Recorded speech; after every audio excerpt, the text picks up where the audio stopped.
इस वीडियो में हम इंडियन एक्सप्रेस न्यूज़पेपर की इंपॉर्टेंट न्यूज़ को एग्जाम के पॉइंट ऑफ व्यू से डिस्कस करेंगे। हेलो एवरीवन, आज डेट है 15 अगस्त 2021 और इंडियन एक्सप्रेस न्यूज़पेपर एनालिसिस में आपका स्वागत है। नीचे डिस्क्रिप्शन बॉक्स में volcano IAS academy Telegram channel का लिंक भी दिया हुआ है। सबसे पहले सभी को हैप्पी इंडिपेंडेंस डे। हम हमारे आज़ादी के 75वें साल में हम एंटर कर चुके हैं और अगले साल मतलब 2022 में हम 75 ईयर्स कंप्लीट कर लेंगे हमारी इंडिपेंडेंस की। तो ये जो साल है वो नए कुछ ऐसे टारगेट हमें फिक्स करने चाहिए जिनको ना सिर्फ हमारा कंट्री अचीव करने की कोशिश करे बल्कि हम इंडिविजुअल लेवल पर भी हमारे इंडिया को आगे ले जाने की कोशिश करें। On the eve of independence day हमारे प्रेसिडेंट ने हमारे नेशन को एड्रेस किया और एड्रेस में उन्होंने कई इंपॉर्टेंट पॉइंट्स बोले। जैसे फर्स्ट उन्होंने बोला टोक्यो ओलंपिक्स को लेकर के कि टोक्यो ओलंपिक्स में जिन गर्ल्स ने जिन डॉटर्स ने हमारे इंडिया को रिप्रेजेंट किया उनके पेरेंट्स से अदर डॉटर के पेरेंट्स को सीखने की आवश्यकता है कि वो भी इन पेरेंट्स से सीख सकते हैं और अपनी बेटियों को आगे बढ़ाने में उनकी हेल्प कर सकते हैं। इसके अलावा प्रेसिडेंट ने पार्लियामेंट के बारे में स्टेटमेंट दिया। देखो अभी मॉनसून सेशन कंप्लीट हुआ था और उसमें कुछ विरोधाभास देखने को मिला था गवर्नमेंट और जो अपोजिशन पार्टी है उनके बीच में, तो उसी के बारे में स्टेटमेंट दिया गया प्रेसिडेंट के द्वारा। प्रेसिडेंट ने अपने एड्रेस में ये भी बात बोली कि जो पार्लियामेंट है वो सबसे बेस्ट हाउस है डेमोक्रेसी को पालने के लिए। डेमोक्रेसी को अगर आप सिक्योर करना चाहते हो, उसको बढ़ाना चाहते हो, तो वहां पर जाकर के आप पार्लियामेंट में जाकर के ओपन डिबेट कर सकते हो और इससे जो डेमोक्रेसी है वो समय के साथ में और ज्यादा फ्लोरिश होगी। नेक्स्ट न्यूज है, बॉम्बे हाईकोर्ट में एक पिटीशन डाली जाती है आईटी रूल्स बने 2021 में उनको लेकर के। उसमें ये बोला जाता है कि जो नए आईटी रूल्स हैं वो उनका जो रूल नंबर 9 है, देखो रूल नंबर 9 के 3 पार्ट हैं और बॉम्बे हाई कोर्ट ने रूल नंबर 9 के पार्ट 1 को और पार्ट 3 को रोक दिया गया है, उस पर रोक लगा दी है। हालांकि रूल नंबर जो 2 है, रूल नंबर 9 का जो पार्ट 2 है वो अभी भी रेगुलर बना हुआ है। बॉम्बे हाई कोर्ट ने बोला है कि जो हमारा फाउंडेशन कॉन्स्टिट्यूशन है, हमारा बेसिक कॉन्स्टिट्यूशन में जो फंडामेंटल राइट्स इंडियंस को, पॉपुलेशन को, सिटीजन्स को दिए गए हैं वो उनको ब्रीच करने की कोशिश कर रहे हैं ये नए आईटी रूल्स। ओके, अब ये नए आईटी रूल्स का है। देखो जो नए आईटी रूल्स हैं वो सोशल मीडिया और ओटीटी जो प्लेटफॉर्म्स हैं उनके साथ डील करने के लिए इनको बनाया गया था। नए आईटी रूल्स को आप ये भी बोल सकते हो कि information technology intermediary guidelines and digital media ethics code rules 2021।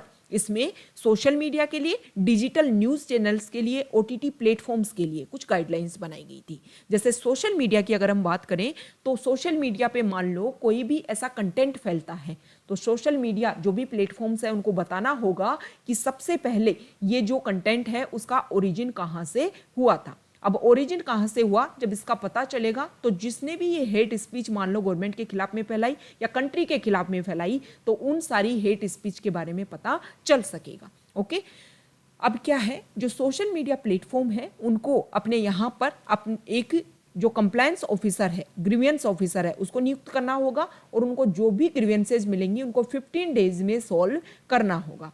इसके अलावा मंथली उनको अपनी फाइल प्रस्तुत करनी होगी कि उनके इस महीने में कितनी कंप्लेंट आई और किस तरीके से उन्होंने उन कंप्लेंट को सोल्व किया। दूसरा मुद्दा आता है डिजिटल न्यूज़ चैनल्स का। डिजिटल जो न्यूज़ चैनल्स हैं उनको क्या करना होगा कि प्रेस काउंसिल ऑफ इंडिया को फॉलो करना होगा। इसके अलावा सेल्फ रेगुलेटरी बॉडीज़ को, मतलब खुद के जो एथिक्स हैं, सेल्फ रेगुलेटरी बॉडीज़ के जो एथिक्स हैं उनको फॉलो करना होगा। और ये जो डिजिटल मीडिया है वो ये देखो I&B जो मिनिस्ट्री है उसके पैनल के अकॉर्डिंग वर्क करेंगी। ओटीटी प्लेटफॉर्म्स की अगर हम बात करें तो ओटीटी प्लेटफॉर्म्स के ऊपर जो भी कंटेंट है उसको वो सेल्फ डिफाइंड करेंगे। ठीक है, इसके अलावा जो भी एज वेरिफिकेशन संबंधी जो मैकेनिज्म है उसको भी क्लासिफाइड किया जाएगा ओटीटी प्लेटफॉर्म्स के द्वारा। तो ये आईटी रूल्स बने थे इन तीनों पॉइंट्स को करने के लिए, सोशल मीडिया को, डिजिटल जो न्यूज़ है उनको और ओटीटी प्लेटफॉर्म्स को।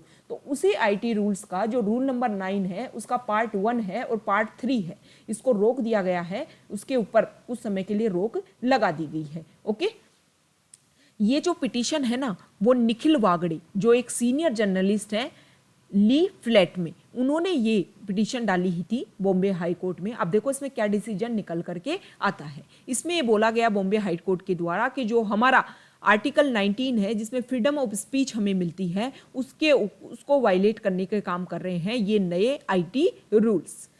नेक्स्ट न्यूज है, हमारे पीएम ने 14 अगस्त को बोला है कि उसको पार्टीशन हॉरर्स रिमेंबर्स डे के रूप में इसको याद किया जाएगा।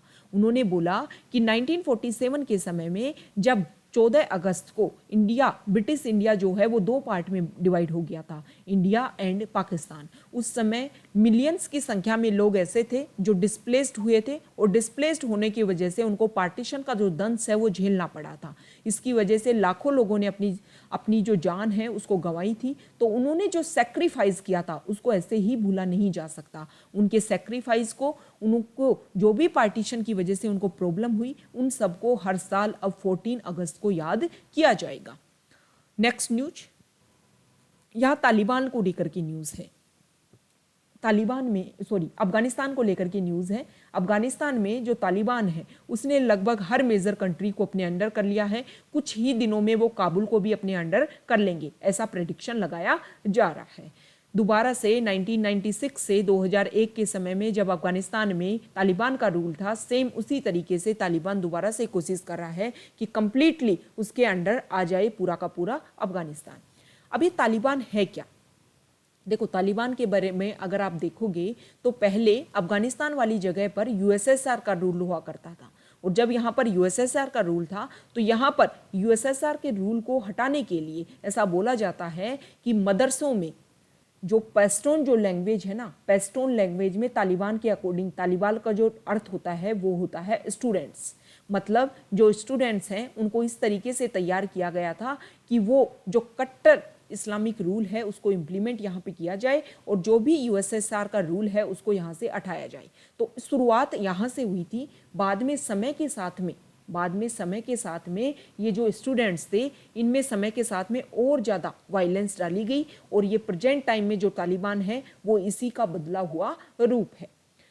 तो देखो, अफगानिस्तान को कंप्लीटली अपने अंडर करने की कोशिश कर रहा है तालिबान, और अगर ऐसा हो जाता है तो वो अपने रूल को दोबारा से लागू करेगा कंप्लीटली। यहाँ पर जो कट्टर मुसलमान है, शरीयत लॉ ऑफ इस्लाम है, उसको यहाँ पर लागू करेगा। ओके, तो देखो, जो कंप्लीटली रीजनल कंट्रीज हैं, इसके अलावा पूरे वर्ल्ड लेवल में जो मेजर पावर्स हैं उनको कोशिश की जानी चाहिए कि अफगानिस्तान को इस तरीके से अकेला छोड़ के नहीं जा सकता।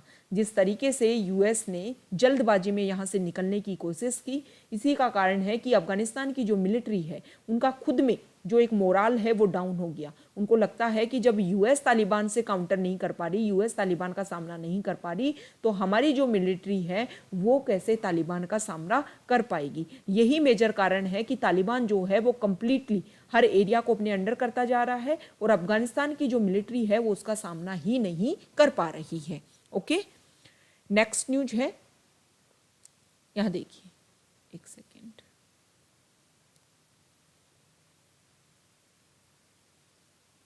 एक सेकेंड, सॉरी, थोड़ा नेटवर्क इश्यू है, थोड़ा टाइम लगेगा, आप एक सेकेंड रुकिए। एक आर्टिकल इतने हम डिस्कस कर लेते हैं जितने थोड़ा नेटवर्क का इश्यू सही होता है। कि देखो हमारे यहाँ पर, हाँ देखिए, सॉरी,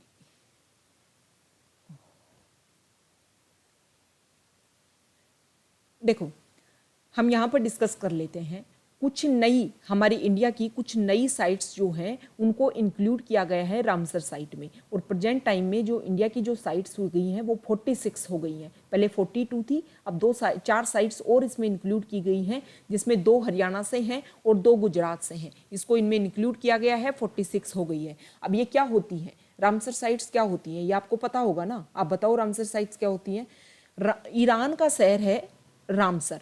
उस रामसर शहर में 1971 के समय में एक कन्वेंशन होती है, और उस कन्वेंशन में जो वेटलैंड जगह है, मतलब ऐसी जगह जहाँ पर ना तो सिर्फ नमी है, ना तो सिर्फ पानी पानी है, ना सिर्फ मिट्टी है, दोनों का मीडियम, मतलब मिट्टी भी है और पानी भी है, मतलब एकदम जो दलदली वाला भाग है, आप ये बोल सकते हो कि एकदम जो स्वैम्पिंग जो लैंड है, उस एरिया को प्रिजर्व करने के लिए एक कन्वेंशन होती है, और उस कन्वेंशन को ही बोल दिया जाता है रामसर कन्वेंशन। क्योंकि इस जगह स्पेसिफिक इस जगह हुई थी, तो इस जगह को नाम देने के लिए, इसी को रिप्रेजेंट करने के लिए बोल दिया जाता है। ये जो रामसर जगह है वो ईरान में, ईरान का मैप आप जब देखोगे तो ईरान का जो नॉर्दर्न पार्ट है वो कैस्पियन सी के साथ में यहाँ बॉर्डर मिलाता है, और कैस्पियन सी के बिल्कुल साउथ में जगह है रामसर सिटी, और उसी एरिया में ये कन्वेंशन होती है। प्रेजेंट टाइम में इंडिया में धीरे धीरे इम्पोर्टेंस, जो इंटरनेशनल इम्पोर्टेंस है उसके अकॉर्डिंग साइट्स की और ज़्यादा संख्या इसमें इंक्लूड करने की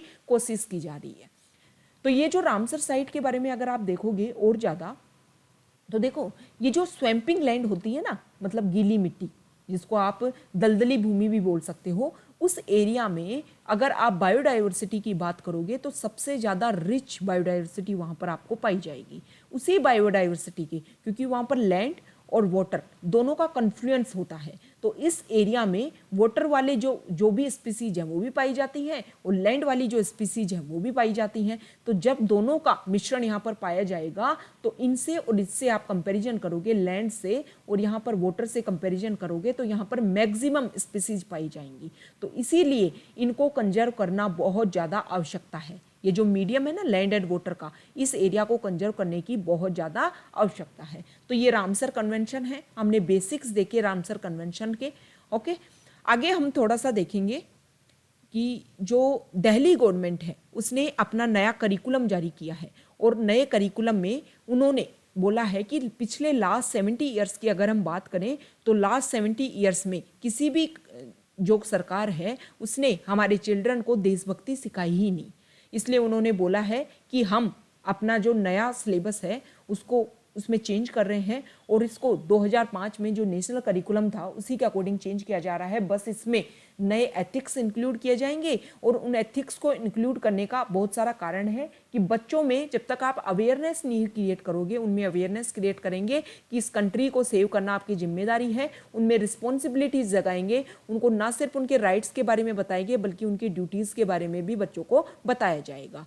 इस आर्टिकल में ये बताया गया है कि करिकुलम जो है वो टारगेट करेगा जो 8 लर्निंग आउटकम्स के ऊपर, जिसमें सेल्फ अवेयरनेस है, self confidence, problem solving, practising constitutional values, यहाँ पर देखिए pluralism and diversity, environmental sustainability, ethical social behaviour, collaboration and social and civic responsibility according to a statement from the government. ये statement government ने दिया है कि इन सारे पॉइंट्स के ऊपर उनको नए करिकुलम में इन सारी पॉइंट्स की स्टडी उनको करवाई जाएगी। मतलब ये सारी चीज़ें उनको डेली जो उनका बिहेवियर है वो चेंज करने की कोशिश की जाएगी। उनमें जगाया जाएगा कि नेशनल की जो को लेकर के जो उनकी अवेयरनेस होनी चाहिए वो उनमें इंक्लूड की जाएगी। ओके, तो ये देखो देशभक्ति जगाने की दिल्ली गवर्नमेंट कोशिश कर रही है, काफ़ी अच्छा इनिशिएटिव है क्योंकि बच्चों को, बहुत बड़े बच्चे हो जाते हैं अपनी कॉलेज तक कंप्लीट कर लेते हैं, उनको हमारे कॉन्स्टिट्यूशन के बारे में नहीं पता होता, उनको ये नहीं पता होता कि हमारी ड्यूटीज़ क्या है। देखो जब ड्यूटीज़ पता होंगी ना तो आपको पता चलेगा कि इन मोन्यूमेंट्स को प्रिजर्व करना हमारी जिम्मेदारी है और जब मोन्यूमेंट्स को प्रिजर्व किया जाएगा तो आप जब भी कहीं घूमने जाते हो आपने नेशनल इम्पोर्टेंस के जो भी मोन्यूमेंट्स देखे हैं वहाँ पर जो भी आप स्टेटमेंट लिखे हुए देखते हो वो नहीं देखोगे। उनकी जो दीवारें हैं वो ख़राब नहीं की जाएंगी और ख़राब कोई ओल्ड एज के पर्सन नहीं करने आते हैं, जो यंग जनरेशन है वो करती है। तो जब उनको पता होगा ना कि हमारी ड्यूटीज़ हैं, ओके 100 में से मैं तो ये मानती हूँ कि 100 लोगों को, 100 बच्चों को मान लो जानकारी दी गई, अगर उसमें से 90 बच्चे भी मोल्ड हो जाते हैं ना तो इंडिया एक अलग ही दिशा में अपने आप को प्रोग्रेसिव बना सकेगा।